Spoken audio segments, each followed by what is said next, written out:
Hi, I'm Rob Lefferts, Corporate Vice President for Microsoft 365 Security. I help build the products and services that we deliver to secure all of our customers and organizations. And I'm Brett Arsenault, Corporate Vice President, Chief Information Security Officer for Microsoft. And essentially, I protect the Microsoft digital assets as well as I'm responsible for crisis response and business continuity. So today we're going to have a conversation, one of those two sides of the coin back and forth dialogue. You as the consumer of products and services, and me representing the product teams that help build those. Just up front, I got to say I feel very fortunate to have your feedback, your guidance. I think of you as the first and best customer. Whenever we have a crazy idea, we like to run across the hall or down the street and make sure that we get the feedback from you and your team about how that's going to work. And I think there's two main topics we want to delve into. The first of those about zero trust and how we think about that philosophy and approach to security.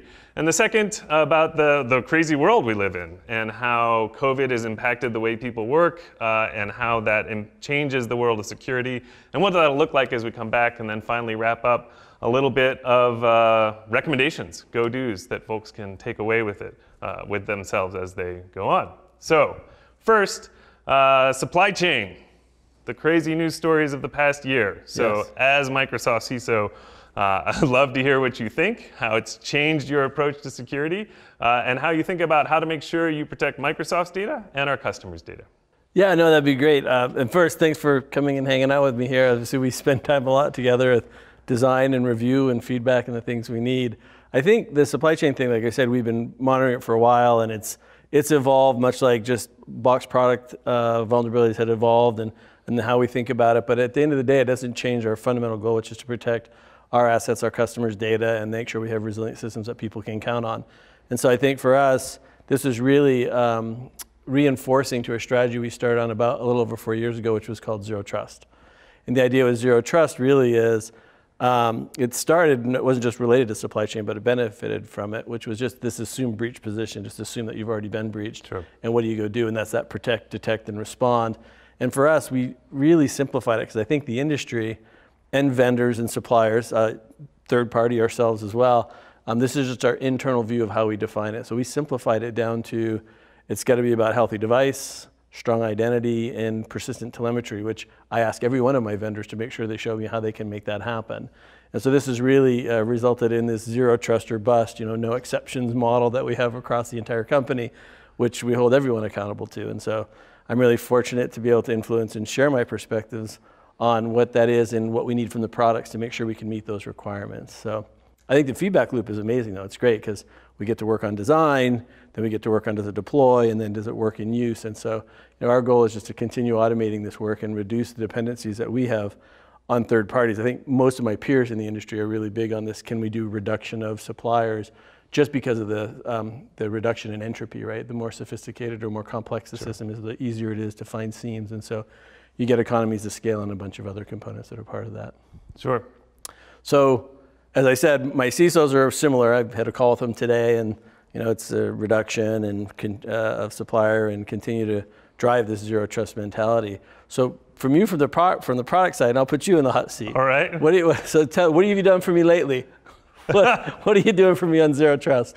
So actually, I really love that model about complexity and thinking about how the organizations can manage complexity. The first thing that we like to think about is making sure that we do get as broad a view as possible and really think about that end-to-end approach. Make sure that we work with you about what is that going to look like, because it's been this ongoing trend of increasing complexity and increasing sophistication in the threat landscape. And so the part that has gone along with that in the security industry is increasing complexity of the tools. And what we have really pushed on to try to do is help unify all of those tools together so that we can help you have a sort of more coherent view about what's going on in the estate across identity and devices and end users, all those elements that you were talking about for Zero Trust, and bring it together in a single umbrella. And then the second thing, and this really is where it pays off to sit closely with your customers and listen to them, is thinking about how do we protect everything that you care about. When we started this journey a decade ago, we were very focused on Microsoft products and services. How do we protect Windows? And you made it very clear that, in fact, Microsoft has one of the biggest Mac estates out there, and that we had to think about everything in your environment and how we tie that together across multi-platforms like Mac and Windows, multiple clouds working together, and how our tools XDR and SIEM, which are Microsoft Defender and Azure Sentinel, working together. And then finally, perhaps the most important part is bringing some humility to the table and a real eagerness to learn from you and from our other customers about what are the most valuable things that we need to do in order to solve your security problems and to really help. So let me actually turn it back over. What advice would you give to customers and partners listening to this on what they should go do first and foremost? I think really when I think about this one is everything that we build, I think your point about simplifying and getting an end-to-end view is super important. When I go back to this device identity and telemetry, we really care about the telemetry. For one thing that's super important is just driving what the experience is for the users. And so we really have to really work on the things like, it's amazing to me, I guess my biggest piece of advice, I see perfection get in the way of progress with so many people. And so when we started on this 2FA journey, like multi-factor authentication or two-factor authentication a long time ago, we kept looking at the perfect system, and then we tried to make it all software. And so finally, working with the Hello for Business team, we got to this idea where we would just do the facial recognition and then expand it into other forms of two-factor authentication. But the idea was, as opposed to smart cards and all these things that made it really secure but allows a user experience, we wanted a great user experience that was also secure, and having all the telemetry to tell us whether it was working or wasn't working. And so I'm amazed at how many people, would get hung up on not doing any 2FA until they could have 100% 2FA. And so getting on that path of working through that was super helpful. And we did start with Windows Hello for Business, and then we used Authenticator to go to the Mac and all the other non-platforms and worked with industry standards. But we got to this model where we had the telemetry, where users, actually, the idea is that users love it and the IT department actually trusts it. If I can get to that for everything we do, then I feel really, really good about it. Yeah, actually, I think back to some of the stories I think I've heard from you about the employee feedback on the early versions of 2FA systems with smart cards and their experiences of trying to use those. Yeah, well, I think we were the classic hammer and nail scenario. Like, we had the cards like everybody thought. I said, oh, let's make it software. We'll just implement it in the computer itself, as opposed to stepping back and saying, really, this is the idea of being vision-led, as opposed to, ooh, 2FA is really good for high privilege accounts. Let's just make 2FA everywhere. I would literally see people recoil when we'd say 2FA everywhere, as opposed to, what if I changed it to eliminate passwords? Because eliminate passwords, every user, I think it's the only time at Exec Retreat I've ever gotten an applause. But it's like, when we eliminate passwords, we're driving to the same set of goals, but how you get there is so radically different. And so this idea of eliminating passwords is super important. And that was really that third leg of the stool around ensuring we have all the telemetry so that we can get feedback real time from our users. Is it working? Is it not working? And not just count on customer satisfaction surveys, but actually real telemetry to tell us whether we're doing the right things or not, was super important. And the other one, I think that's one of the things most customers ask me, is how did you turn on device health, and how did you turn on 2FA without an uprising from your employees? Yeah. And there's some percentage that are always going to, it's I fear change and whatever it might be. But I think when we gave people a choice, when we said, yes, you have to have you don't have a choice, and you have to have a healthy device to connect to the environment. That doesn't mean I have to provide it. If you want to bring your own device, that's fine. We can manage that. If you want to use a home PC, but you don't want us to manage it, that's fine too. We'll give you a virtualized experience, so I still get a healthy device because it's all virtualized. And so our users have a lot of different choices between mobile, non-Windows, et cetera, et cetera, et cetera. And so having the telemetry and this concept of digital empathy, providing users choice, and again, making that thing in the back of your head.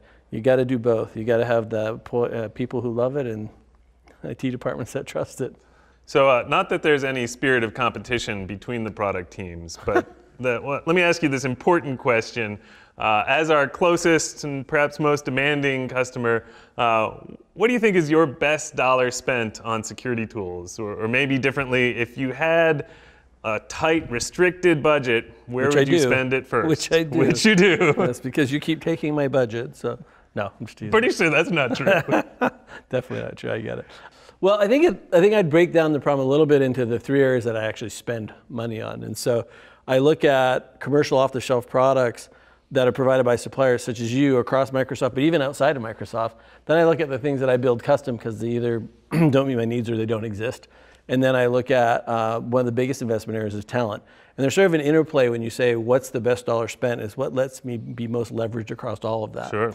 Right? And I will say, if I was to ask my team, which I do, I poll my team on where do you think we did the best with spending our money, and where could we have done better, and what are we thinking about next year? Right now, the Security Operations Center and the team would tell me that the Windows Defender is by far the best investment in the dollars that we spent so far.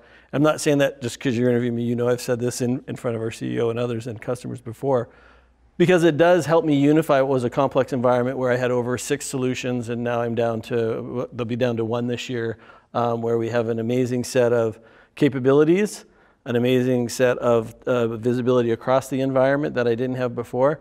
But it also lets me retire some custom stuff I had to go write. That was amazing technology that now is just commoditized, and because we can amortize it across the entire customer base. And then lastly, and probably most importantly, all that means that it's not having to train people on 5 systems, and it means people who are being more effective and more efficient every day, and it means people who are happier because the jobs and the work they're doing are the value add part of the thing versus some of the other things they were doing before. So when I look at simplicity, end-to-end view, better use of people's time and resource, happier employees, and less custom code that I have to maintain for a long time. Yeah, by far, it's been the best solution that we've had probably after the last 2 years. You have some hot competition, though, from the Sentinel team, but I'm just telling you, you're doing a great job. Well, I admire that team and what they're building, and so I am gratified, but I do like the way you put it, this idea about freeing up the team so they can focus on more strategic issues and making sure that we're giving them as useful tools as possible. I do have to ask you to put $1 in the tip jar, because you said Windows Defender, and in our series of rebranding, we're up to Microsoft Defender. So it's terrible. I don't know that. I don't understand all the branding stuff. I've made a promise that I won't change the product names for at least another 12 months. Okay. So we're locked in. Fantastic. I'm sorry. No worries. So as I think back over the past year, with the sudden change in how everybody worked, it was really interesting to watch that for a number of companies that were further ahead on that zero trust journey, it was an easier transition. Yep. Because they were already in that mindset of all of my employees might be running around on the internet anyway, and I'll just act like that. Yep. As we're starting to think now about people coming back, I'm sure that it'll be a little bit different because some people will come all the way back fast and some will want to work in a different way. But what do you think the future of work will look like, that environment, and how do you think about securing that? Yeah, I think we mentioned that we did a lot of the COVID response, so sending people away from the work environment when we did shelter in place and those things was pretty rapid. Over 72 hours, you go from 10% on-premise or 10% remote workforce to 97% remote. I would look at the badges by building every day, And I would start with as well in this scenario, I do have great sympathy, both sympathy and empathy. We were very lucky in the tech industry to be able to continue to work through most of that. And many people have seen we've been fairly productive through that process. And then, you look at service industries and transportation industries, and not everybody, it wasn't an equitable impact financially. And so whatever we can do to help those things be better and be more effective, I think we need to continue to work on that. I do think, as you mentioned, if you were already on a digital transformation, you largely made your work more digital, it was much easier to make that transition to remote work. And if you did it in a way that incorporated zero trust, where you don't think of the network as an effective control plane, you think of identity as a perimeter and device health as the key to it, and then collecting telemetry all the time for both user experience and anomaly detection. It wasn't a massive transition. Like I mentioned, 10% remote workforce to 97% remote workforce. The biggest complaint I heard from customers was their VPNs were getting hammered. Back to our point on Patch Tuesday in particular. Yeah, totally. And so, and for us, that wasn't the case. We had, can't remember exactly what it was, but it was I know it was less than 5% increase in VPN capacity was required because we already were doing that. And as people, will return, it'll be interesting. It's a lot more work the return to work. Like there's stages and there's, Oh. and well, because sending you home, you are responsible for what you had to do in your home. But when we bring people back into the workplace, now you have to have, social distancing, the sanitary environments, and all these other things that you didn't have to plan for. So it's much. I hadn't thought about it. Yeah, it's much more work, much Yeah. more work, and switching and changing offices and using technology to go do that, and ensuring that you don't have 4 people sitting in the same office when they come in. And so there's a lot of things to use technology for, and there's also a lot of examples where we want to make sure we're maintaining the security and privacy of everybody in that scenario. Like even the question today, did you get a vaccination yet? And they said, how did you get it? That's really a very encroaching question to ask somebody that, right? Because very. You could have health, whatever it might be. You could be asking age. So it's really a very different workplace to come back to. But I think from a technology perspective, again, if you think of the devices, I think people get confused. Like I hear this all the time. Oh, it's such an easy job being the CISO at Microsoft, and because So who said really? Satya always tells me that. Oh, okay. No, but he says no. But I mean, it's the you just have to protect Windows. Right. Right, and it's like you just have to make Microsoft Defender for Windows, but it's not, Piece right? of cake. Yeah, exactly. And so, we run. I think last time I looked, there's like 31 versions of operating systems. Plus, as you know, we have the next version of operating system for which all of our third parties haven't yet tested on. So, so I think that, and we run iOS, we run Android, we run Mac, some Windows phones still. It's Yeah. I'm probably not supposed to say that either. I mean, but we do have an amazing diverse environment that represents both from an endpoint, but the cloud services we use as well. And so really, I'm just like any other customer, any other large global enterprise customer with a mixed environment. And in the Zero Trust model, shifting that idea that my control points go to endpoint, which includes services, devices, and all the telemetry around those. And again, the cornerstone being identity is that new perimeter. That's really key, that we have to keep doing that. And so I think that my ability to do that in a way that's cost effective and that can continue to utilize the talent more effectively. Because I'd love to say I have infinite budget, but even if I did, the talent doesn't exist. 3.2 million jobs will be left unopened in this space. And so we just don't have the talent to go do that. So how do we get technology to give us better economies and utilization of the talent that we have? Those will be the things that we'll focus on more than anything. And that is hard. And for a lot of people who haven't done that switch, just like our environment, 10 million endpoints on multiple OSs versus network security, which is 9,000 devices, all operating system agnostic. Yeah, it's actually a huge scale problem. It's big difference, but so much better fidelity of data and so much better ability to see things that you couldn't do before. Well, we actually, when we talk about that strategy, the not approved marketing phrase for it is big brain in the cloud, which is essentially this, we're going to scatter as many sensors as we can into as many corners of the environment, like all of those 10 million devices, and then we're going to aggregate all of that data together in one place so that we can run machine learning, run big data, and then try to give you a more insightful view of what's happening across all of that stuff, even when it's wandering around outside of the network. Well, and I think, in of course, while respecting the privacy issues around it, but when you can take a global footprint, you take over, how many billions of authentications we do in a given day, and then the billion plus devices that we look at so we can see that, and then allow me to take your global knowledge and then apply it to my local environment, that's like the win-win for me.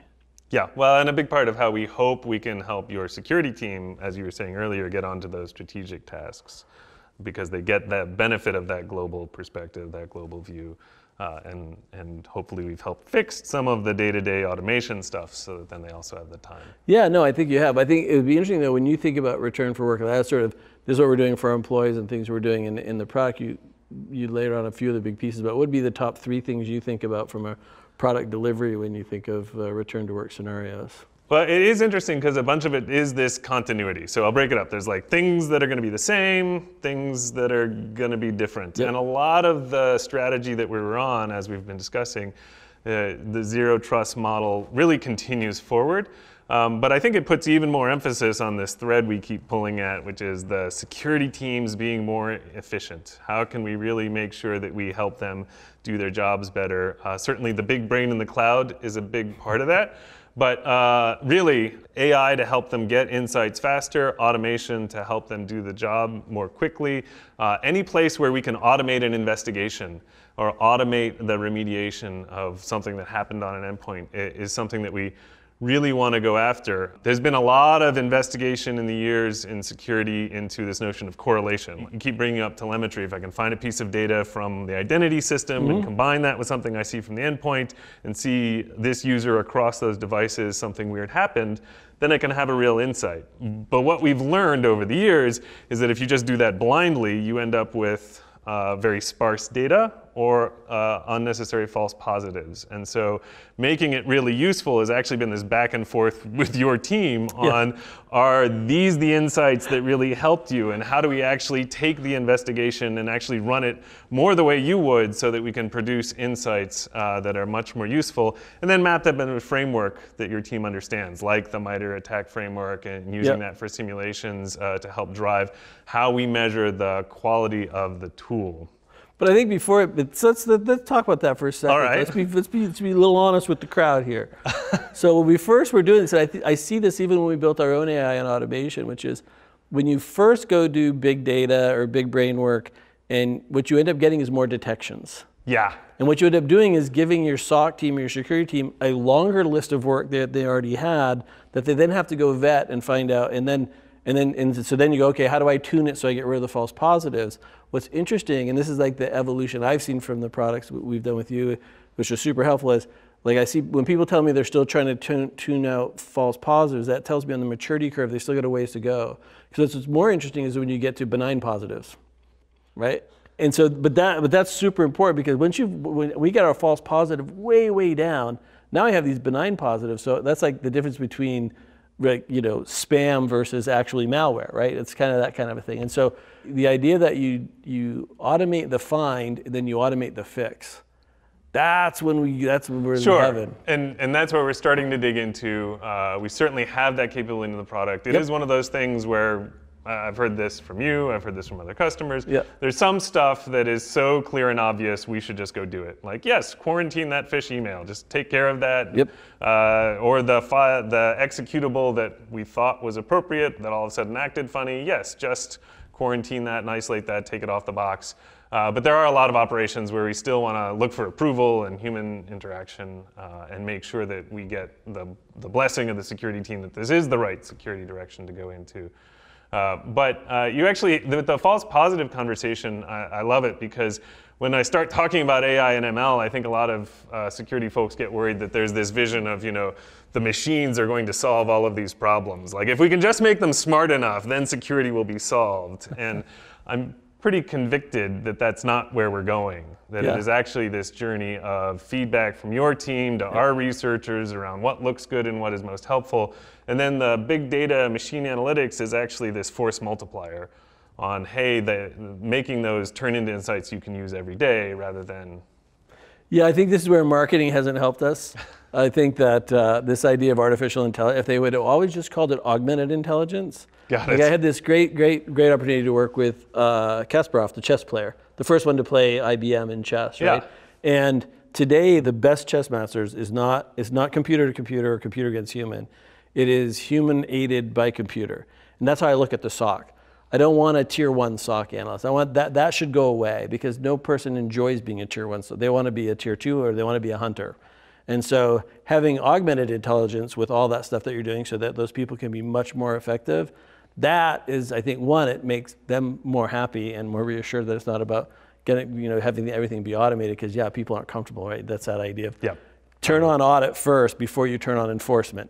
And it's the same idea with augmented intelligence. Then these people can just be so much more effective. And there's case after case after case of all the highest end people, chess players, Formula 1 drivers, et cetera, that are, it's always with computer aided augmentation of human skill set that you get the most performance out of something. And multiple points of view and go faster. I'm sure the world's not going to change to augmented intelligence. I just wished we had said it that way. We'll get marketing to fix it.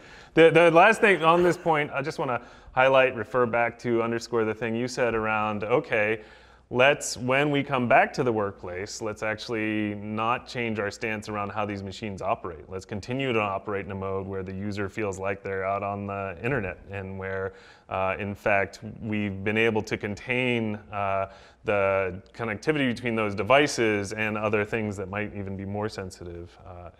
And it seems like that kind of a shift is something that we really want to build tools that help companies do that? Well, I think it's a design goal, though, right? I think it's, from my perspective, if you assume it's internet or you assume breach, you design differently.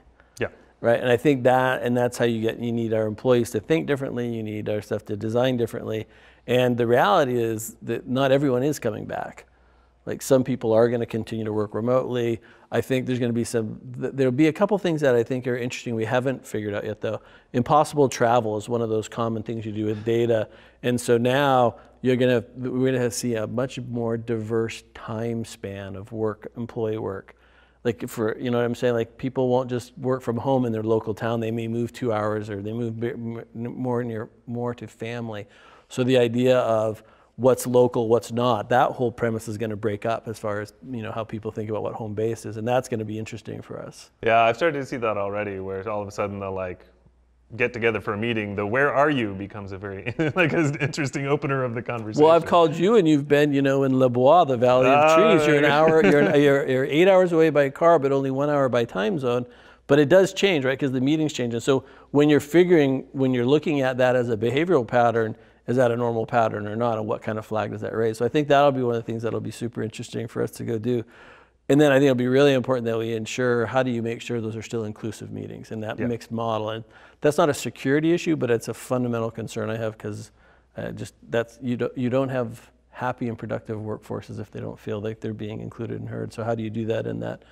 All remote is an equalizer, but 10 people in a room and 4 people out is a very different dynamic, as we all know. So how do we get the great balance we learn and still make it all work? But that's not a security issue. That's just me pontificating. That's just people. Well, you know, we're solving a lot of problems here. We fixed artificial intelligence. We got a new way of got work. a new name for it. Candles are all burning. It's all good.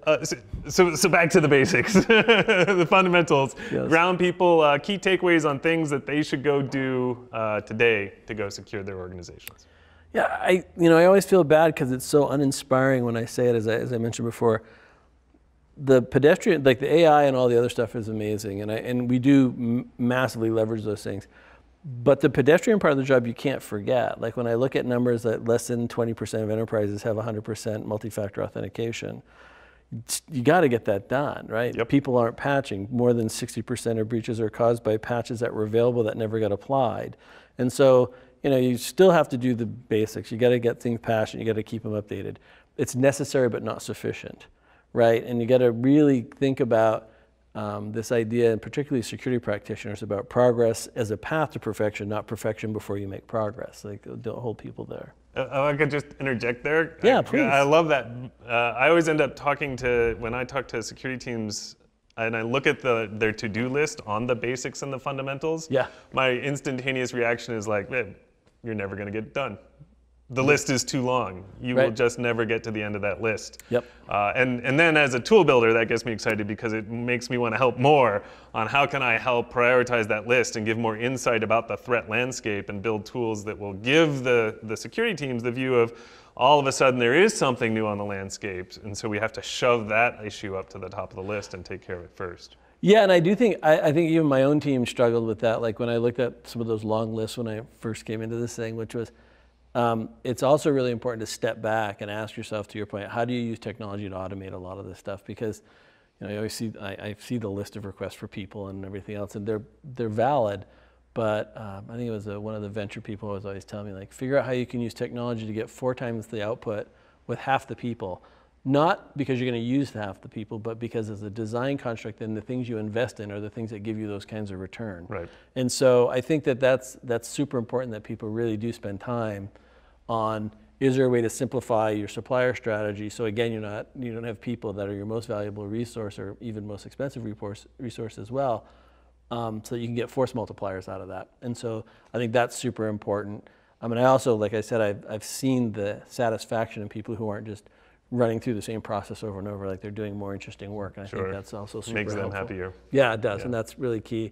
And I think the other thing, though, that security people need to keep in mind, so, you know, as I said, stay current, progress over perfection, automation. And I think lastly, this point about digital empathy, that you build a listening system that, just like we have a feedback loop with me as a customer and you as a supplier, I'm a PC, I'm a Mac, I'm a supplier or a vendor, but also with the user base, like that people make sure they build that kind of telemetry into the system, because you become part of the solution with your I love user it. base. So that'd be the last thing I'd mention.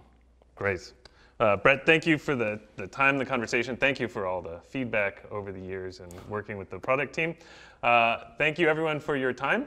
Yeah, super exciting. Thanks for letting me come. Obviously, we spend a lot of time giving requirements, seeing if they work, and I think it's been super helpful. Hopefully, it's helped make our products better for customers that are using them, because we get to test them here first.